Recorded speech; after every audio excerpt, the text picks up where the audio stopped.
During a heated live TV debate, Vice President JD Vance left Alexandria Ocasio-Cortez speechless with one powerful sentence. The viral moment, which stunned both the audience and viewers across America, is now being called the ultimate political takedown. What exactly did he say, and how did AOC respond in front of millions? Watch this explosive moment that could change everything the debate hall in. Philadelphia pulsed like a living heart. Red and blue lights washed over a restless crowd that had queued for hours to witness history. On stage stood Vice President JD Vance, calm as sunrise jacket button notes folded neatly in his palm. Across from him, Representative Alexandria Ocasio-Cortez paced like a caged storm, cheeks flushed, ready to avenge last night's bruising words from President Trump. She believed Vance's soft-spoken Appalachian book-loving would be easy prey. Producers whispered countdowns. Cameras glowed millions of viewers, including factory workers in Ohio and single moms in Queens, leaned toward their screens, hearts thudding. A hush fell. The moderator asked the first question about federal relief funds. AOC pounced, accusing this administration of feeding billionaires while schools crumble. Gasps fluttered through the hall. Vance did not blink. He simply waited, hands folded, eyes steady. Somewhere backstage, a tech dropped a wrench. The clatter echoing like a warning shot outside. Rain began streaking the tall windows, as if the sky itself felt nerves for one breathless moment. Every soul in the building sensed something colossal was about to crack, and none could look away. The moderator tried to steer the conversation, but AOC raised her voice, passion sharpening each word. She accused Vance of ignoring the working poor who trusted his folksy smile. Cameras zoomed close enough to catch the tremor in her hand. Parents watching at home felt a knot tighten in their chests. Children sensed the tension and fell silent. Vance finally spoke, thanking her politely, his voice low and smooth like river water. He listed bipartisan bills. He championed veterans' housing, opioid recovery funding, but AOC cut him off, calling it window dressing for corruption. She stepped forward, almost over the line taped on. The stage floor, eyes blazing. Tell America, she challenged, why you let tax dollars vanish into private pockets. Her words hung in the air like broken glass. Reporters in the press box scribbled furiously. One cameraman's hands shook. Rain hammered the roof harder. Vance inhaled, glanced toward the audience. Single moms, veterans in folding chairs, a high school choir in balcony seats. He saw their tired hope. His jaw set. He realized this moment was bigger than politics. It was about truth. He pressed his palm on the podium, leaned into the mic, and the room stilled to a pin-drop silence. Vance met AOC's glare with steady compassion and said, clear enough for every living room. Speaker, Congresswoman, the only money missing tonight is the $12 million you routed to a shell nonprofit run by your own chief of staff. The words slammed into the hall like a thunderclap. Gasps spiraled upward. Someone in row 3 covered her mouth and began to sob. Reporters froze pens midair. AOC's confident posture. Wilted color drained from her cheeks. She opened her mouth, but no sound came. Vance continued, voice gentle yet unwavering, and every cent was meant for hurricane victims. Still sleeping on gym floors, viewers across America felt their throats tighten. In a small Louisiana parish, a family displaced by floods stared at the screen, tears rising.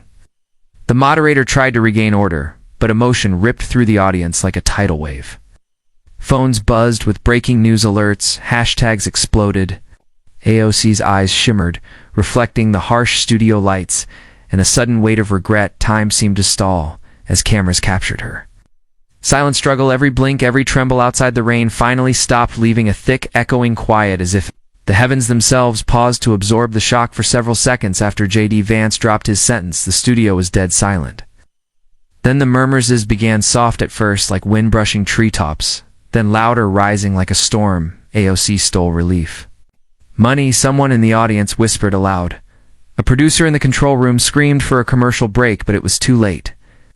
The internet had already clipped the moment. Phones vibrated across the country. TikTok, X, Facebook Live. Vance exposes. AOC trended within minutes. AOC stood frozen. Her face was pale, her eyes darting like she was searching for an escape hatch. But there was none. JD Vance didn't smirk, didn't gloat. He simply stepped back, letting the weight of truth hang in the air.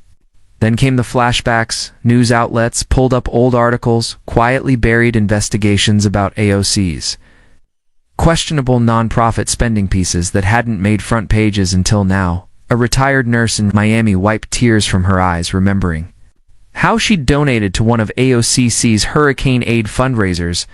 Was it all a lie? She whispered the American people weren't just watching politics, they were watching trust fall apart. In JD Vance, he just stood there, steady, still, unshaken. AOC finally tried to respond, her lips parted. But the words didn't come. A cough, a nervous swallow, then, that's not true. He's twisting numbers. But the damage had been done. Vance didn't argue. He simply turned toward the moderator. I'd be happy to provide the Inspector General's report right now. It's public.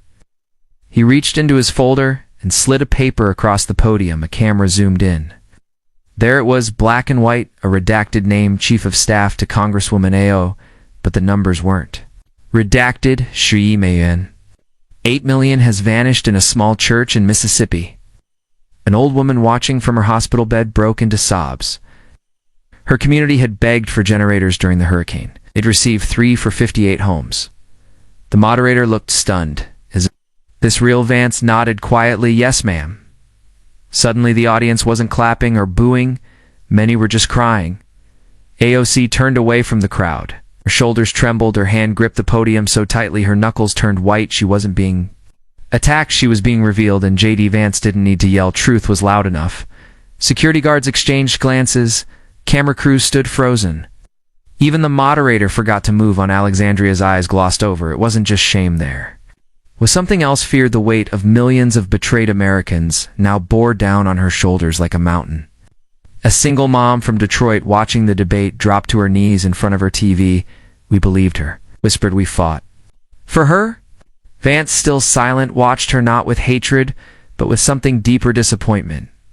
The kind that fathers feel when their child lies. AOC suddenly turned to him.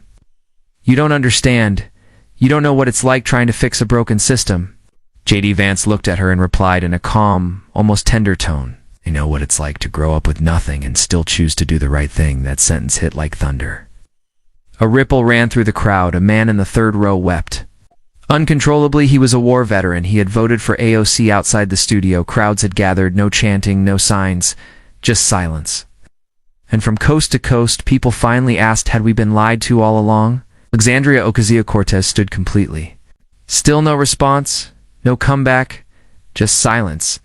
But her silence screamed louder than any speech she'd ever given. Her eyes blinked rapidly, as though replaying JD Vance's words in her head, unable to rewrite them. The studio lights, once warm and energizing, now felt like a spotlight on guilt. A wave of realization swept through the audience. Realization that maybe, just maybe, the truth had been hidden in plain sight for years. Outside the building, a woman held up her phone, replaying the clip again. And again, he really said it. She whispered, he actually said it. Vance turned slightly, giving the camera a full view of his face. He didn't look angry, he looked heartbroken for the country. I didn't come here to embarrass anyone, he said gently. I came here because the American people deserve better. Somewhere. Backstage, a CNN editor leaned back in his chair, stunned. He knew this moment would be replayed for generations. In AOC, she slowly sat down in her chair, looking smaller than she ever had in public. Her silence was no longer power, it was confession. And America was watching with teary eyes and clenched hearts. The debate was supposed to boost AOC's image. That was the plan. After being exposed by Trump the night before, her team believed she could redeem herself by going after Vance, whom they saw as soft-spoken and easily rattled, but the plan had backfired horribly. JD Vance didn't shout, he didn't insult, he just told the truth, and that made it hurt more. The moment his sentence hit, millions of people saw AOC differently.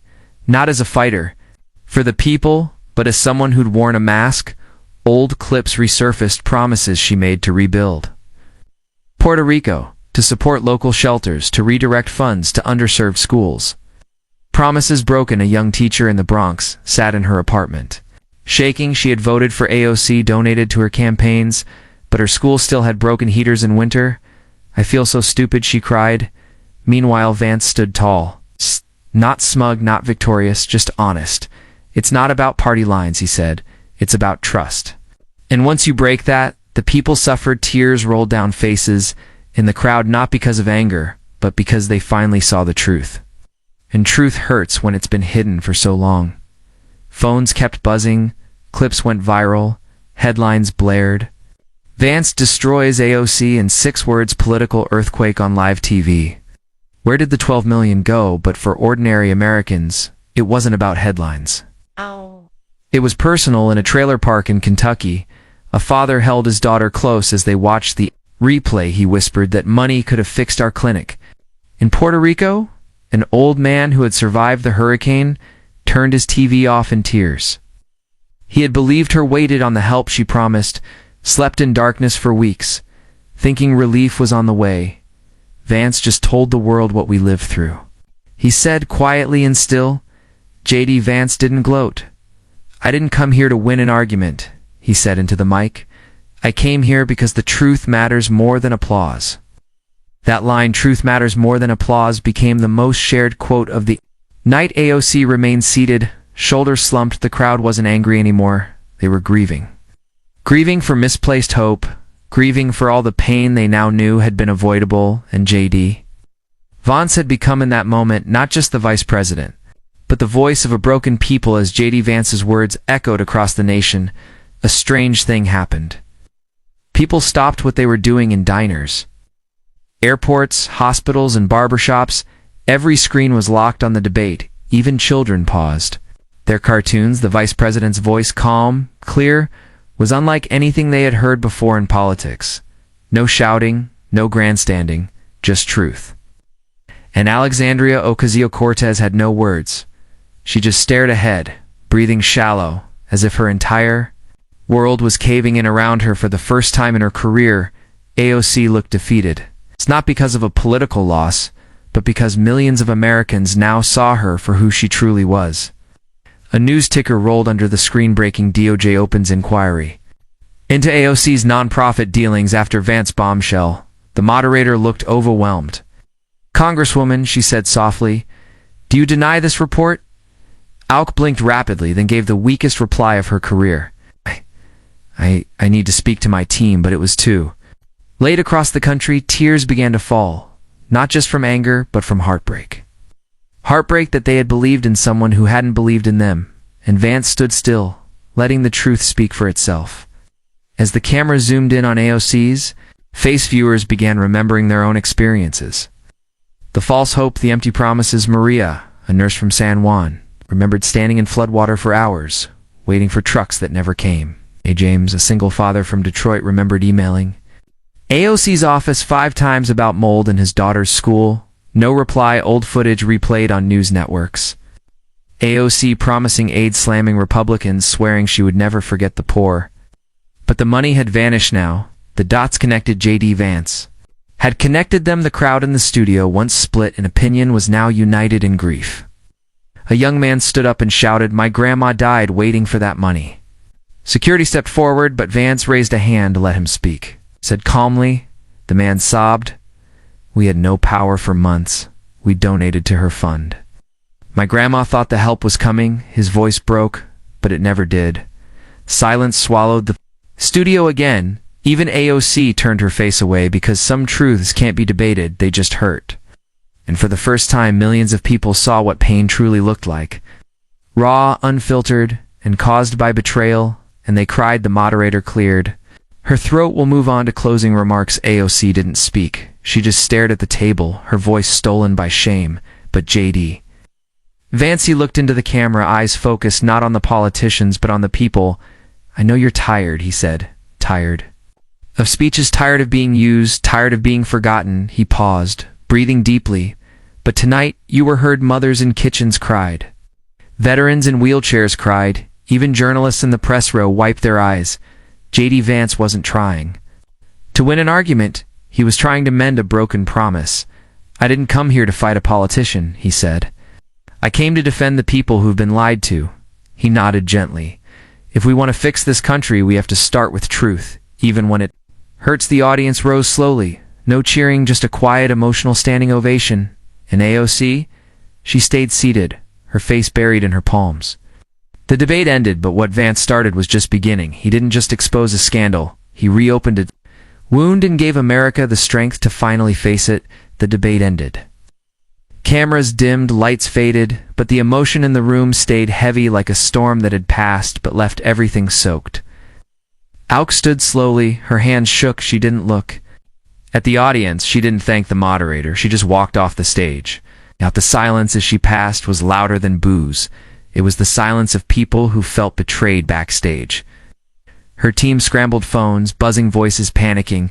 "We need to spin this," one staffer said. Another snapped, "We need a miracle," but there was no spin, not tonight. Clips of JD Vance's words were now everywhere. News podcasts, group chats, even teens on TikTok were reenacting the moment, and while AOC hid behind curtains, Vance quietly exited the stage and walked into the hallway. He was met not by cameras, but by people, real people. A mother clutched his hand. "Thank you," she said through tears. "Thank you for finally saying what we've all felt." Vance didn't give a speech, he just nodded and hugged her. Because tonight wasn't about victory, it was about truth. And when truth finally breaks free, it walks with quiet strength within the next hour. Something extraordinary began to happen. Emails flooded, newsrooms, messages poured into congressional offices, not from political consultants or party operatives, but from regular people. "I lost everything during the storm. We trusted her. My son died. Waiting on that federal aid, she used us." Each message told a different story, but all shared the same wound. Americans had given their hearts, their votes, their money to someone who said all the right things. But behind closed doors, those promises had crumbled, and JD Vance, he hadn't insulted her, he hadn't raised his voice, he simply shined a light. By midnight, a bipartisan ethics review was announced. By 1 o'clock. Max's own district office in the Bronx was surrounded not by angry mobs, but by grieving citizens holding candles. A retired teacher stood in the front with a sign that read, "We believed you." Inside her car, AOC watched from a distance, tears running down her face. It wasn't just about money anymore. It was about the people who had given her their trust and were now left with nothing but betrayal. In the country, they weren't angry anymore. They were just broken. JD Vance sat in the back seat of a black SUV, the city lights reflecting in the window. His tie was loosened, his face tired, but his eyes steady. He didn't scroll through the headlines, he didn't smile. His mind was on the man from the crowd who cried about his grandmother, the mother who hugged him, the young veteran who whispered, "You said what I couldn't." The driver spoke softly, "Sir, you handled it with grace." Vance gave a faint nod. "I wasn't trying to handle anything," he replied. "I just couldn't stay quiet anymore." The SUV stopped at a red light on the corner. Stood a homeless woman holding a sign, "Still waiting for help." Vance rolled the window down and handed her his coat. No cameras, no speech, just compassion. Then his phone buzzed, a text from President Trump. "Well done, America needed that." Vance didn't respond right away. He looked back out the window because tonight he didn't feel like a vice president. He felt like a voice for every broken heart. And though the debate was over, the healing had only just begun. Gray light crept over Washington, painting the marble monuments. A soft blue. JD Vance had slept only an hour, but he rose before sunrise and laced his worn running shoes. Secret Service agents followed at a respectful distance as he jogged along the PTOAC. With every breath, he replayed the debate, the trembling veteran, the grieving son, the mother who hugged him. Their face fueled his stride. Across town, television anchors broke the morning silence. Ethics committee convenes. Emergency session at 9 o'clock a.m. Every network carried split screens of Vance's calm revelation and AOC's speechless stare. Coffee shops filled with hushed conversations. Some wiped away tears. Others simply shook their heads in disbelief, and the Bronx candles still flickered.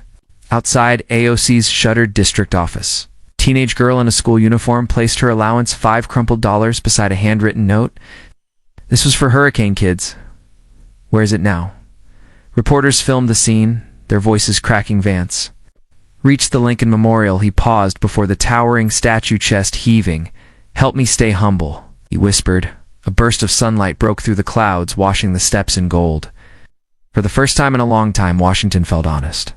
If only for a heartbeat. At 9 sharp, the House chamber filled with uneasy chatter.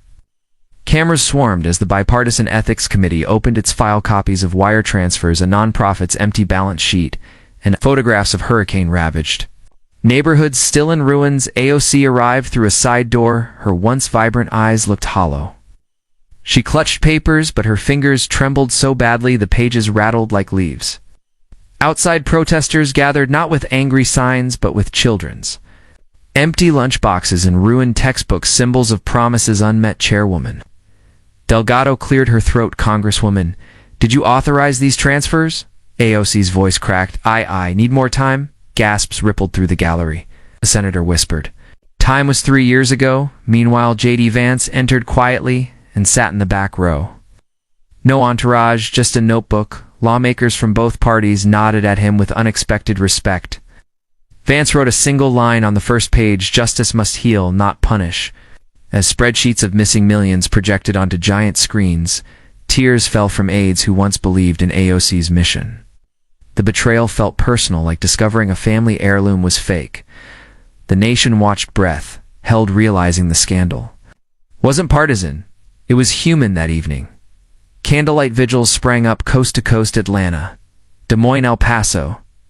Not political rallies, but gatherings of grief. People knelt in church parking lots and city parks, holding photographs of lost loved ones. Flood victims, displaced seniors' classrooms still waiting for repairs in Philadelphia.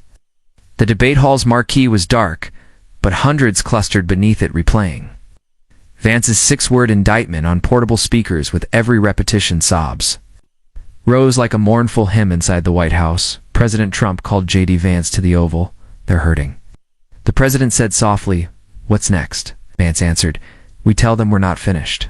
He proposed an emergency relief audit, direct aid, and a public apology tour by the administration, not the fallen congresswoman, to prove government could still care. Trump nodded. Make it happen. That night, Vance drafted a plan until his eyes burned. Before signing, he added a final sentence in bold: every dollar will be tracked in daylight. Across the country, families huddled by their TVs, exhausted but hopeful. For the first time, they believed someone in power felt their pain. Tears flowed. Tears of hurt, but also of fragile faith being restored.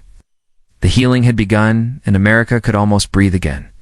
As night deepened over Capitol Hill, the news cycle exploded. Like never before, major outlets canceled scheduled programming to re-air the full debate. Commentators on both sides of the aisle fell silent during the replay of Vance's sentence. The only money missing tonight is the $12 million you funneled to your chief of staff's shell nonprofit. While hurricane victims slept in flooded gymnasiums on screen, AOC's face, once confident and fierce, was now tear-stained, blank, and speechless. People across the country watched, not with joy but with heavy hearts. A single mother in Houston wept as she sat beside her son's breathing machine. She had applied for assistance from a hurricane fund 3 years ago and received nothing. That money was supposed to help us, she whispered. In a diner in Michigan, a trucker wiped his eyes and told the waitress, "I used to believe in her. I told my daughter AOC cared." The betrayal felt personal, deep. Meanwhile, JD Vance made no public statements that night. He sat quietly with a binder on his lap, going through every reported misused fund and writing down names of families affected, because for him this wasn't a takedown, it was a reckoning, and it had just begun. At 3:12 a.m. inside a dim congressional office, AOC sat slumped behind her desk. Makeup smeared, hair undone, her staff had all gone home, most likely for good. She stared at the glowing screen before her. JD Vance's words kept looping online. She pressed play on the clip again, as if hoping the sentence would change, but it didn't. It never did. And then softly, when no one was watching, no cameras rolling, she whispered, "I didn't mean for it to go this far, but it had." The funding missteps, the backdoor deals, the smiling speeches while relief funds evaporated, it had gone that far. She picked up her phone for a moment. Her thumb hovered over the live button on her social media account, but she couldn't do it. She couldn't face the people, not after what had been revealed. Instead, she locked herself in the office bathroom and cried outside the building. A single man stood holding a sign that read, "We trusted you with our pain." And inside her heart, Alexandria finally knew this wasn't just political defeat. It was moral failure, and there was no spinning that. Yes. Not even in silence by morning, churches and synagogues opened, early schools lowered their flags in towns both. Red and blue people didn't argue. They mourned. Mourned lost dollars. Mourned false hope. Mourned the years they spent defending someone who in the end defended no one, a mother and knew. Orleans stood at a podium, and her sons flooded out school gym, and spoke through tears. We had one bathroom for 60 kids. We believed help was coming. We believed her, and then she wept so hard she could barely stand. The clip went viral. JD Vance saw it from his desk. He didn't speak, he just placed his hand over his heart and whispered, "I'm sorry they went through this." He didn't say, "I told you so." He didn't mock her downfall. He simply continued calling for emergency relief to be rerouted directly. No middlemen, no nonprofits that afternoon. Congress passed the Sunlight Act, drafted by Vance overnight. Every public dollar now tracked online, line by line. The chamber erupted in applause even. Democrats stood because no matter their party, they knew something had broken in the hearts of the people. And this time they had to answer not with words, but with truth. By noon the following day, networks were preparing for AOC's scheduled press conference. Rumors swirled. Was she going to resign? Deny everything? Apologize? Dozens of cameras were pointed at a single podium outside her New York office. Microphones flickered. Reporters checked their watches, but she didn't come. The podium remained empty inside. AOC sat in silence, staring at her reflection in a dark TV screen. She had tried to draft a statement, but every word felt hollow. "I tried to do good," she whispered to no one. "Didn't I?" But the voice inside her answered back, "Good doesn't hide money. Good doesn't leave children waiting in flooded shelters." Outside, the crowd waited, not with anger but with pain. An old woman held a sign that said, "My son died in the dark. You promised us light." The moment was live-reamed. Millions watched the empty podium and saw it for what it truly was. Not just a missed speech, but a collapsed trust. Back in Washington, JD Vance watched too. He closed his laptop, took a long breath and whispered, "The silence says more than words ever could."